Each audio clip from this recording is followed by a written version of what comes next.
Bharat China బోర్డర్లో ఉద్రిక్త పరిస్థితులు కొనసాగుతున్నాయి. లదాఖ్ ఏరియాలో భారత యుద్ధ విమానాలు చక్కర్లు కొడుతున్నాయి. యూపీలో ప్రధాని మోదీ జాబ్ స్కీమ్ ప్రారంభించారు. అసోంలో మరో 2 వారాల పాటు లాక్డౌన్ విధించారు. ఇటువంటి అప్డేట్స్ టాప్ 9 నేషనల్ న్యూస్లో ఇప్పుడు చూద్దాం.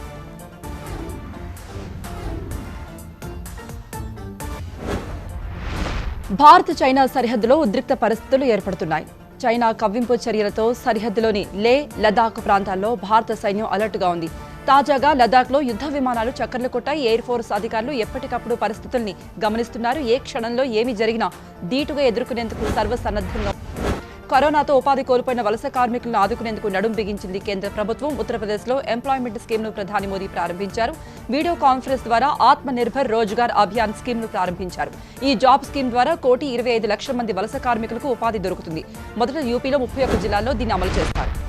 అసోంలో రోజురోజుకి కరోనా కేసులు పెరిగిపోతున్న నేపథ్యంలో ప్రభుత్వం కీలక నిర్ణయం తీసుకుంది. మరో 2 వారాల పాటు గౌహతిలో లాక్డౌన్ పొడిగిస్తూ శుక్రవారం ఉత్తర్వులు జారీ చేసింది. అయితే మందుల దుకాణాలకు మాత్రం మినహాయింపు ఉంది.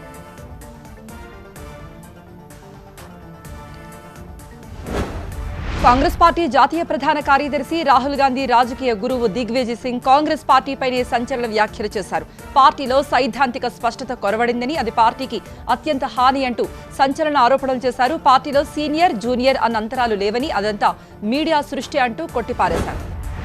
బీజేపీపై కాంగ్రెస్ జాతీయ ప్రధాన కార్యదర్శి ప్రియాంక గాంధీ మండిపడ్డారు. ప్రజలకు తాను సత్యాలు మాత్రమే చెబుతానని, ప్రభుత్వం ఎటువంటి చర్యలు తీసుకున్నా సిద్ధమంటూ సవాల్ విసిరారు. తాను ఇందిరాగాంధీ మనమరాలేనని, కొంతమంది నేతలలాగా బీజేపీ అప్రకటిత ప్రతినిధిని ఎంత మాత్రం కాదంటూ ట్వీట్ చేశారు. సీబీఎస్ఈ 12వ తరగతి ఫలితాలను జూలై 15న విడుదల చేస్తామని తెలిపింది సుప్రీంకోర్టు.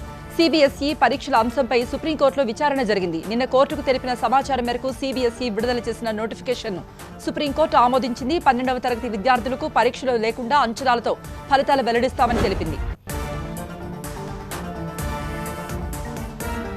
కేంద్రంపై ఏఐసీసీ అధ్యక్షురాలు సోనియా ప్రశ్నల వర్షాన్ని కురిపించారు. ఢిల్లీలో కరోనా కేసుల సంఖ్య కలవరపెడుతోంది. ఐసీఎంఆర్ కొత్త నిబంధనలు విడుదల చేసింది. కోల్కతాలో ప్రైవేట్ ఆసుపత్రుల్లో ఫీజులు తగ్గుతున్నాయి. ఇటువంటి అప్డేట్స్ టాప్ 9 మెట్రో న్యూస్లో ఇప్పుడు చూద్దాం.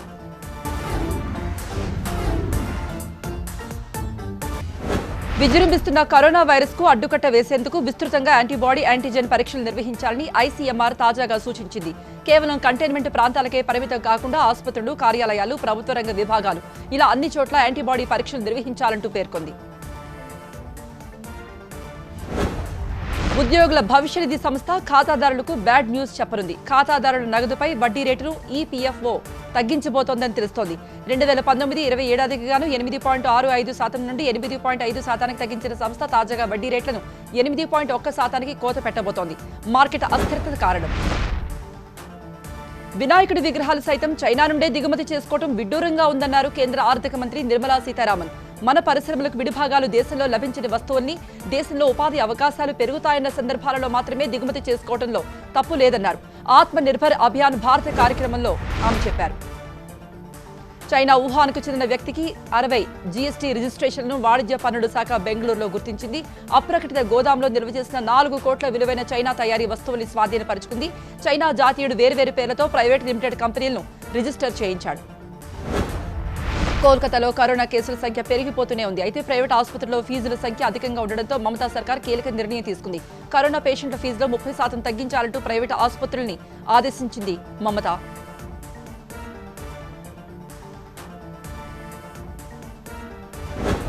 కేంద్ర మంత్రి స్మృతి ఇరానీ మీమ్స్ తో ఎంటర్టైన్ చేస్తున్నారు. తాను 5 సంవత్సరాల క్రితం నాటి పాతదారిని ధరించారని, అది నాకు సరిగ్గా సరిపోయిందని, ఆ విషయంలో చాలా గర్వపడుతున్నా అన్నారు. ఇంతకీ అదేంటంటే నా స్కార్ఫ్ అంటూ ప్రతి విషయంలో పాజిటివిటీ చూడాలి అంటూ స్మృతి పోస్ట్ చేశారు. చమురు ధరలు రోజురోజుకు పెరిగిపోతున్నాయి. వరుసగా 21వ రోజు కూడా పెట్రోల్ ధరలు పెంచడంపై వాహనదారులు కేంద్రంపై మండిపడుతున్నారు. తాజాగా లీటర్ పెట్రోల్పై 21 పైసలు, డీజిల్పై 17 పైసలు పెరిగాయి. వరుసగా 21 రోజుల పాటు ప్రతిరోజు పెట్రోల్, డీజిల్ ధరలు పెరగడం దేశంలో ఇదే తొలిసారి.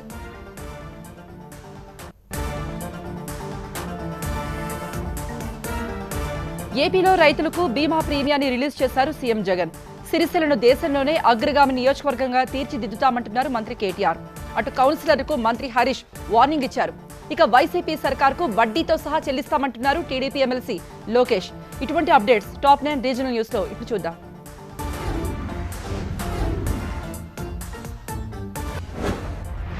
పంట నష్టపోయిన రైతులకు న్యాయం జరిగే కార్యక్రమానికి శ్రీకారం చుట్టారు ఏపీ సీఎం జగన్. 2018-19 రబీ సీజన్లో రైతుల తరఫున ప్రభుత్వ వాటాగా బకాయి పడిన 122 కోట్ల పంటల బీమా ప్రీమియాన్ని విడుదల చేశారు. ఈ ప్రీమియం చెల్లింపు ద్వారా దాదాపు 6 లక్షల మంది రైతులకు 596 కోట్ల బీమా సొమ్ము అందుతుంది. సంక్షోభంలోనూ తెలంగాణలో సంక్షేమం ఆగలేదు అన్నారు మంత్రి కేటీఆర్. కేసీఆర్ ప్రభుత్వంలో పేదలకు రైతులకు పూర్తి అండ ఉంటుందని స్పష్టం చేశారు. సిరిసిల్లను దేశంలోనే అగ్రశ్రేణి నియోజకవర్గంగా మారుస్తారన్నారు. సిరిసిల్ల నియోజకవర్గంలో అవునూరులో 6వ విడత హరితహారాన్ని ప్రారంభించారు మంత్రి. సంగారెడ్డి జిల్లా జోగిపేటలో బృందావన్ కాలనీలో 6వ విడత హరితహారం కార్యక్రమాన్ని ఆర్థిక శాఖ మంత్రి హరీష్ రావు ప్రారంభించారు. ఈ సందర్భంగా మున్సిపల్ కౌన్సిలర్లకు వార్నింగ్ ఇచ్చారు. ఆందోళ్ జోగిపేట మున్సిపల్ పరిధిలో 1.5 లక్షల మొక్కలు నాటి వాటిని పరిరక్షించుకోవాలన్నారు. లేదంటే అనర్హత వేటు తప్పదన్నారు. టీడీపీ నేతలపై అక్రమ కేసులు బనాయిస్తున్నారని, దేవుడు ఉన్నాడని, వడ్డీతో సహా చెల్లిస్తామంటూ కమెంట్స్ చేశారు టీడీపీ ఎమ్మెల్సీ నారా లోకేష్. ఏపీలో రాజారెడ్డి రాజ్యాంగం నడుస్తోంది అంటూ వ్యాఖ్యానించారు. ఈఎస్ఐ వ్యవహారంలో అసలు అచ్చెన్నాయుడు దగ్గరికి ఫైలే రాలేదని, ఆయన ప్రమేయం లేకుండానే అరెస్టు చేశారంటూ విమర్శించారు లోకేష్. బొగ్గు గనుల ప్రైవేటీకరణ వ్యతిరేకిస్తూ నిరసనకు పిలుపునిచ్చారు మాజీ ఎంపీ కవిత. కేంద్రం తీసుకున్న నిర్ణయాన్ని తప్పుపడుతూ హైదరాబాద్ రెడ్ హిల్స్ లో సింగరేణి భవన్ ముందు ఆందోళనకు దిగారు. తెలంగాణ బొగ్గు గని కార్మిక సంఘం, టీఆర్ఎస్ కార్మిక విభాగం ఆధ్వర్యంలో ఈ నిరసన జరిగింది. తెలంగాణ ప్రభుత్వంపై బీజేపీ చేస్తున్న విమర్శని తిప్పికొట్టారు ఏపీసీసీ కోశాధికారి గూడూరు నారాయణరెడ్డి. రాజకీయ లాభాపేక్ష కోసం తెలంగాణ ప్రభుత్వ వైఫల్యాన్ని లక్ష్యంగా చేసుకునే బదులుగా సామాన్య ప్రజల ప్రాణాలు కాపాడటానికి కేంద్ర ప్రభుత్వం చర్యలు తీసుకోవాలంటూ ఆయన సూచించారు. ఏపీలో కరోనా కరాళ నృత్యం చేస్తోంది. ఏపీలో కొత్తగా 605 కేసులు నమోదు కాగా 10 మంది మృతి చెందారు. ఇప్పటి వరకు మహమ్మారి సోకి చనిపోయిన వారి సంఖ్య మొత్తం 146కు చేరుకుంది. అటు ఏపీ సచివాలయంలో శుక్రవారం 2 ఉద్యోగులకు పాజిటివ్ వచ్చింది.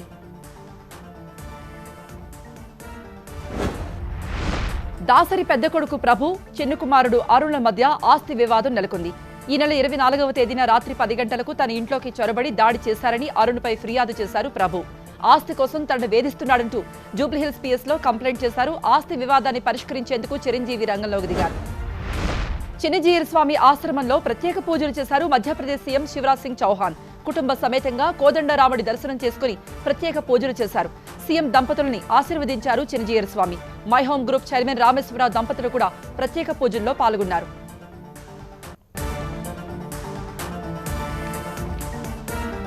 చైనా సరిహద్దు వివాదంలో భారత్కు అమెరికా మద్దతిస్తున్నట్టుగా ప్రకటించింది. బిన్ లాడెన్ అమరవీరుడంటూ పాకిస్తాన్ ప్రధాని కమెంట్ చేశారు. అమెరికా అధ్యక్ష ఎన్నికల్లో పోటీ చేస్తున్న జో బైడెన్ కశ్మీర్ రాగం అందుకున్నారు. ఇటువంటి అప్డేట్స్ టాప్ 9 వరల్డ్ న్యూస్ లో ఇప్పుడు చూద్దాం.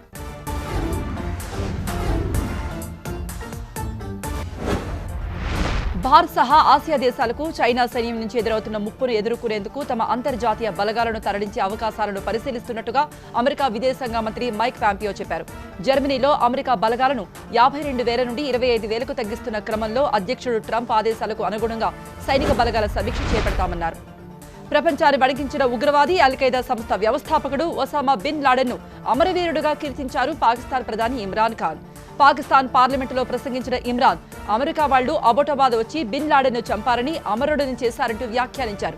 దీనిపై అక్కడ విపక్షం విమర్శలు గుప్పిస్తోంది.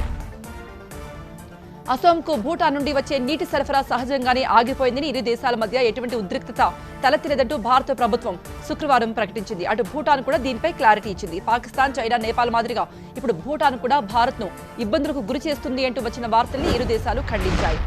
అమెరికా అధ్యక్ష పదవికి పోటీ చేస్తున్న డెమోక్రాట్ల అభ్యర్థి అగ్రరాజ్య మాజీ ఉపాధ్యక్షుడు జో బిడెన్ భారత్కు సంబంధించిన కీలక అంశాలపై తన అభిప్రాయాలు తెలిపారు. కశ్మీరీల హక్కులు పునరుద్ధరించేందుకు చర్యలు చేపట్టాలన్నారు. పౌరసత్వ సవరణ చట్టం, అసోంలో ఎన్ఆర్సీ అమలుపై అసంతృప్తి వ్యక్తం చేశారు ఆయన. అమెరికా వ్యాప్తంగా 2 కోట్ల మంది ప్రజలు కరోనా వైరస్ బారిన పడి ఉండొచ్చని అధికారులు అంచనా వేస్తున్నారు. దేశంలో ఇంకా అనేక మందికి వైరస్ ప్రమాదం పొంచి ఉందని అనుమానిస్తున్నారు.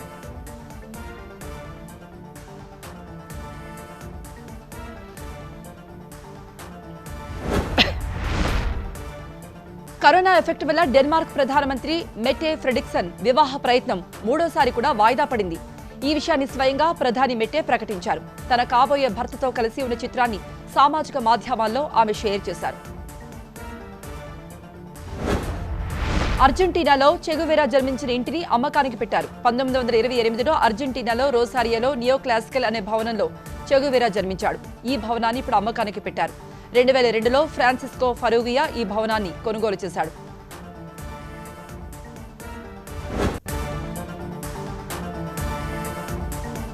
నడి రోడ్డుపై హెలికాప్టర్ ల్యాండ్ అయింది. చైనా వస్తువుల బ్యాన్పై సోషల్ మీడియాలో వీడియోలు హోరెత్తుతున్నాయి. రాహుల్ గాంధీ కేంద్రంపై విరుచుకుపడుతున్నారు. ఇటువంటి అప్డేట్స్ టాప్ 9 వైరల్ న్యూస్ లో చూద్దాం.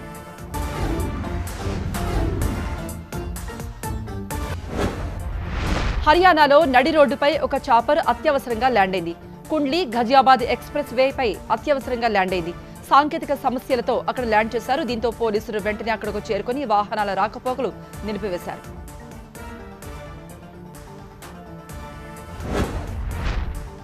ప్రధాని మోదీపై ట్వీట్ చేశారు. కాంగ్రెస్ నేత రాహుల్ గాంధీ భారత భూభాగాన్ని చైనా ఆక్రమించిందో లేదో చెప్పాలంటూ డిమాండ్ చేశారు.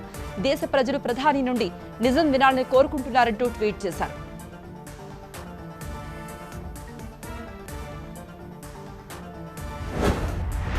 మహారాష్ట్ర గృహ నిర్మాణ శాఖ మంత్రి జితేంద్ర అవాద్ ముంబైలో పెరుగుతున్న ఇంధన ధరలపై సరదాగా స్పందించారు. బాలీవుడ్ బిగ్ బీ అమితాబ్ బచ్చన్ ను కారులో ఇంధనం నింపాక బిల్లును తనిఖీ చేయడం లేదా అంటూ శుక్రవారం ట్విట్టర్ వేదికగా ప్రశ్నించారు. చమురు కంపెనీలు పెట్రోల్, డీజిల్ ధరలు రోజురోజుకు పెంచుతుండటంతో బిగ్ బీ గతంలో చేసిన ట్వీట్పై స్పందించారు. మాజీ మంత్రి టీడీపీ నేత లోకేష్ పై మరోసారి ట్వీట్ చేశారు వైసీపీ ఎంపీ విజయసాయిరెడ్డి. సొంత భార్యకు మెసేజ్ పెట్టాలన్న జగన్ పర్మిషన్ తీసుకోవాల్సి వస్తోందన్నావు, ఇప్పుడు తీసుకుంటున్నావా అంటూ ట్వీట్ చేశారు. రాజకీయాల్లో లేని వారిని కూడా ఎందుకు ఇందులోకి లాగుతున్నావు అంటూ ప్రశ్నించారు. గూగుల్ పే వినియోగదారులకు మరో వినూత్నమైన వెసులుబాటు అందిస్తోంది. తక్కువ వడ్డీలకే ఇన్స్టెంట్ రుణాలిచ్చేందుకు సిద్ధమవుతోంది. అది కూడా కేవలం ఒక క్లిక్తో సాధ్యం. ప్రస్తుతానికి ఈ ఫీచర్ రూపుదిద్దుకుంటోంది. ఈ క్రమంలో కొన్ని బ్యాంకులతో గూగుల్ పే ఒప్పందాలు కూడా చేసుకుంటోంది. ఆకాశంలో మెరుపును సాధారణంగా చూస్తాం, కానీ బ్రెజిల్లో ఒక మెరుపు కూడా రికార్డు సృష్టించింది. 2019 అక్టోబర్ 31న దక్షిణ బ్రెజిల్లో ఏర్పడిన మెరుపు ఏకంగా 700 కిలోమీటర్ల వరకు విస్తరించింది. 2007లో అమెరికాలో ఒక్లహోమా రాష్ట్రంలో ఏర్పడిన 321 కిలోమీటర్ల మెగా ఫ్లాష్ రికార్డు బ్రెజిల్ మెరుపు బద్దలు కొట్టింది.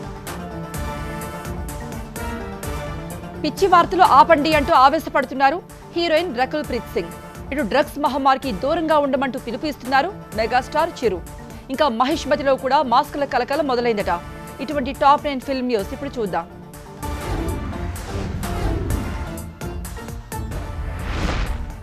మిర్యాలగూడ పరువు హత్య ఆధారంగా మర్డర్ అనే సినిమా తీస్తున్నట్టుగా ప్రకటించిన డైరెక్టర్ వర్మ తాజాగా మరో అప్డేట్ ఇచ్చారు. అమృత బిడ్డ ఎత్తుకునే పిక్ రిలీజ్ చేశారు. మారుతిరావు ఆత్మహత్య తర్వాత ఘటనలు కూడా ఈ మూవీలో ప్రస్తావించబోతున్నట్టుగా చెప్పకనే చెప్పారు వర్మ. సుశాంత్ సింగ్ ఆత్మహత్యకు నెపోటిజం మాత్రమే కారణం కాకపోవచ్చు అంటున్నారు Manchu Lakshmi. TV9 Insta live లో మాట్లాడిన ఆమె స్టార్ కిడ్స్ మీద అటాక్ చేయడం సమంజసం కాదు అన్నారు. డాక్టర్ కొడుకు డాక్టర్ కావాలనుకున్నట్లే యాక్టర్ కొడుకు యాక్టర్ అయితే తప్పేంటి అంటూ ప్రశ్నించారు. అర్బన్ ఫార్మింగ్ చేయటం, న్యూట్రిషన్ ఫుడ్ వండటం కాదు, అంతకు మించి అంటున్నారు సమంత. చైతో తాను ప్రతిరోజు యోగా చేస్తున్నామని చెప్పారు. మొన్న ఈ మధ్య 48 రోజుల ఈషా క్రియ మొదలుపెట్టా అంటూ ధ్యాన ముద్రలో కనిపించి ఇప్పుడు అత్యంత క్లిష్టమైన యోగాసనం వేసి చూపించారు. గ్రీన్ ఇండియా ఛాలెంజ్ 3వ విడతలో భాగంగా మొక్కలు నాటారు హీరో అడవిశేష్. పెరుగుతున్న వాతావరణ కాలుష్యాన్ని దృష్టిలో ఉంచుకొని అందరూ మొక్కలు నాటాలంటూ పిలుపిచ్చారు. వాటిని సంరక్షించే బాధ్యత కూడా తీసుకోవాలన్నారు.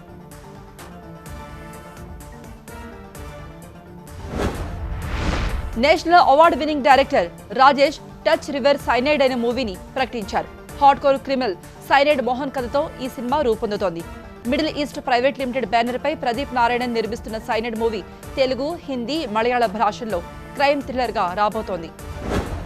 తమిళనాడులో సంచలనం కలిగించిన డబుల్ లాకప్ డెత్స్ కు సెలబ్రిటీ సర్కిల్స్ లో కూడా తీవ్రంగా నిరసన వ్యక్తమవుతోంది. అమాయకులైన జయరాజ్, ఫీనిక్స్ లను అత్యంత పాశవికంగా పొట్టలు పెట్టుకున్నారని తగిన విధంగా శిక్షించాలంటూ డిమాండ్ చేశారు రాశి, హన్సిక, కార్తిక్.